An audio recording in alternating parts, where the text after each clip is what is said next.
Billy woke up in the middle of the night, awakened by his usual nightmares. But this time they were worse. Instead of seeing them die, he was the one who killed them. Cold sweat rolled down his forehead. His eyes were wide open. They felt like he hadn't closed them in hours.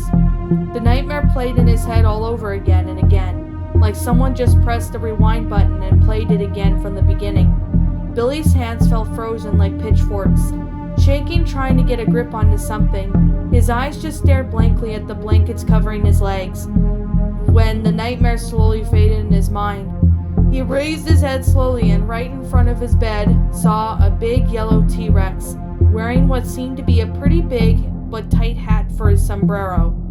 He was still pretty small for a T-Rex, but he was still big nonetheless. His head touched the ceiling, and he had his tail wrapped around him on the floor. It was too big for the room. Billy tried to scream, but suddenly something hit him in the head like a hammer. If the hammer was real, it would have blown Billy's head to bits. Heck, the image of this wall covered in blood, brains, and bits of head were already on his mind. The image stayed on a couple of seconds before his mind forced focus back on the dinosaur. The dinosaur Billy could swear had never met before.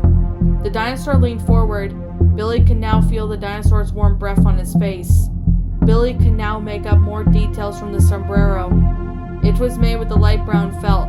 It had crimson and white floral pattern on the sides and on the top, with shiny gold colored glitter on the white spots.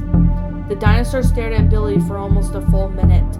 Billy was surprised to find out that he was not only afraid of the dinosaur, but kind of felt safe around him. The dinosaur opened his mouth and spoke. Oddly enough, his mouth was not moving when he talked. It was more like someone was inside the dinosaur was talking from the inside. "You okay, Danny?" asked the dinosaur with deep voice, which oddly enough sounded more human than anything else. Danny nodded slowly as he dragged his knees up to his chest and wrapped his arms around them, eyeing the dinosaur and hoping he was there to help. The dinosaur raised his head and then slowly looked at the digitalized clock sitting on Danny's nightstand. The clock shined with the number 6:25 on the screen. The dinosaur turned its head and Danny spoke again. "Nightmares again? You should go back to sleep, Teddy." Teddy shook his head quickly. He unfolded his legs slowly and said, "I'm afraid of those nightmares," he said, or what sounded more like a whimper. The dinosaur looked around his room. His tail slammed against one of the nightstand legs, knocking it over. But neither the boy nor the dinosaur cared. Not even his parents, who were still sleeping next door, noticed the sound. "What's your name?" Teddy asked, as the dinosaur looked around the toys sitting on Teddy's shelf. The dinosaur stared blankly at the teddy bear on the shelf as he spoke. "Don't you remember my name? We used to be good friends, Steve." Steve blinked, not remembering being friends with a dinosaur, but that might explain why he felt that way with Jerry. Yes, Jerry. He remembered now. "It's Jerry, right?" Steve asked as he crawled into the other side of his bed slowly. The dinosaur looked over and nodded with a smile on his reptilian lips. He then turned around holding teddy bear with the name Joshua on it. "This one's yours, right?" Jerry handed over to Joshua, who hopped it out of his bed, almost tripling over the dinosaur's tail. Once Joshua got back to his balance and he nodded, he took it, squeezing it with a hug. "Can we play a game?" Joshua smiled softly at him. The dinosaur returned the smile and nodded. They both sat on the ground and played with Joshua's toys. Joshua played as a teddy bear, and Jerry played as the man in the jacket with a knife in his right pocket. They both made jokes and laughed as they played. Then they played checkers. Joshua was the black ones and Jerry was the red ones. Then they played robbers and cops. Joshua was the cop and Jerry was the robber. Then they played firefighters. Joshua was the fighter and Jerry was the knife. Then they played superheroes. Joshua was the superhero and Jerry was the multiple stab wounds. Then they played knights and dragons. Joshua was the gun and Jerry was the bullet-piercing skull. They played checkers. Susan was the dead body and Jerry was the father. Finally, they played hide-and-seek in Susan's room. Susan was the sin. Jerry was the broken glass. They kept playing until it was time for Susan to get ready for school. until they heard the door of her parents' room open and the steps of someone walking towards her bedroom. Susan panicked and the room was a mess. Toys were all over the floor and there was a dinosaur. She quickly turned to the dinosaur and he was gone. Billy's mother opened the door and frowned at the sight of all the toys laying on the floor. After a good scolding and some breakfast, Billy was ready for school. Billy stood in front of the entrance door waiting for his mother to bring his favorite Donald Duck winter hat from his room. She quickly ran down the stairs with the hat in hand. She gave it to Billy, and as she opened the door, the bus was about to arrive at any moment. Outside, the front lawn looked completely white due to the snow covering it. Except for a spot with the yellow snow his father was trying to cover with more snow. That asshole Lucas took a piss drunk on our front lawn this morning again, the father said to his wife, between growls of anger and tiredness. Billy was about to walk out when his mother got in the way. She dropped to her knees and gave Billy a little kiss on the cheek. "I'm sorry I scolded you, honey, but you can't mess your room like that." She stared into his eyes. "I hope I was not too harsh on you." "Was it one of your nightmares again?" she asked, concerned. Billy shook his head. What a lying prick.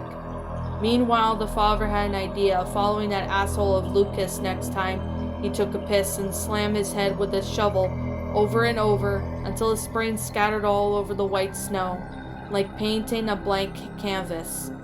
Then took a smoke while sitting on the dead body. The image flashed through his head. A smile showed in his face, but again it was just the idea.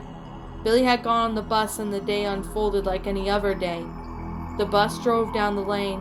The sky, not a single cloud, and the sun shined so much that the snow was almost able to blind someone.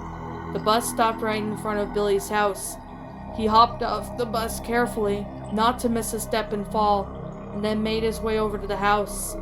He stopped by the doorstep and rang the doorbell. His mother opened the door and smiled down to Billy, who proceeded to walk in. Rewind. The bus drove down the lane. The sky had a bunch of clouds, but the sun shined so much that the snow was almost able to blind someone. The bus stopped right in front of Billy's house. He hopped off the bus carefully, not to miss a step and fall on his face, then made his way to the house. He stopped by the doorstep and rang the doorbell. His mother opened the door and stared down at Billy, who proceeded to walk in. Rewind. The bus drove down the lane. The sky had plenty of clouds, but the sun had shined so much that the snow was able to blind someone. The bus stopped right in front of Billy's house. He hopped off the bus carefully, not to miss a step, and fall on his face and bleed onto the clean sidewalk, then made his way to the house. He stopped by the doorstep and rang the bell. His mother opened the door and frowned at Billy, who proceeded to walk in. Rewind. The bus drove down the lane. The sky was cloudy. There was no sight of the sun. The bus stopped right in front of Billy's house. He hopped off the bus carefully, not to miss a step and fall on his face, break his little skull and soil the clean sidewalk with his brains, then made his way to the house. He stopped at the doorstep and rang the doorbell. No response. Rang again. No response. Then he realized the door was open. 2 cops were inside looking in at the 2 dead bodies on the kitchen floor. Jimmy started to tear 2 bodies. He could not see their faces, and he did not want to cause case in those 2 his. "Excuse me, are you Jimmy?" one of the cops who noticed Steve by the door. Steve nodded very slowly. The cop sighed and said, "We are very sorry about what happened. We will try to find out who did it, okay?" The cop stared into Joshua's eyes, trying to comfort him with an arm around his shoulder. The other cop was scratching his head while inspecting the bodies. "It's like a dinosaur did it. It does not get any better than this." Rewind. "It does not get any better than this." Rewind. "This sucks. I need a drink." What's up, my pretties? It's the Lion Queen here. I want to appreciate you all for tuning into this video, and I do appreciate you guys supporting my video by giving this video likes and stuff. If you really enjoyed this video, be sure to leave a like, comment and subscribe if you're new, Ring the bell for notifications to when I upload, so that way you guys will get updated for whenever I upload.